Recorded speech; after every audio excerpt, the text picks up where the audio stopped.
Πολλοί γονείς με επισκέπτονται στο ιατρείο μου στην Αθήνα ή στη Θεσσαλονίκη και μου λένε το ίδιο πράγμα. Κάνουμε λογοθεραπεία 2 χρόνια και το παιδί μου έχει κολλήσει. Γιατί δεν βλέπουμε άλλη πρόοδο? Ως ψυχίατρος με 30 χρόνια εμπειρίας, η απάντηση που τους δίνω είναι σχετικά απλή. Η λογοθεραπεία εξασκεί τοπικά τη στοματική περιοχή και εκπαιδεύει την ομιλία. Για να μιλήσει όμως σωστά το παιδί, για να διαβάσει σωστά, πρέπει πρώτα ο εγκέφαλος να μάθει να ακούει σωστά. Η μέθοδος στοματής δεν είναι μία ακρόαση της μουσικής με ακουστικά. Είναι μια σύνθετη νευροαισθητηριακή εξάσκηση.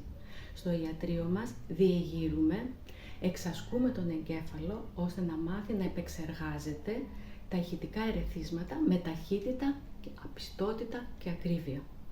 Όταν ο εγκέφαλος ξεκλειδώσει, τότε και το παιδί μαθαίνει και η λογοθεραπεία αποδίδει.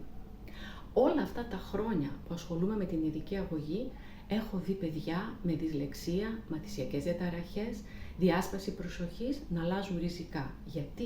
Γιατί εστιάσαμε στην αιτία και όχι στο αποτέλεσμα.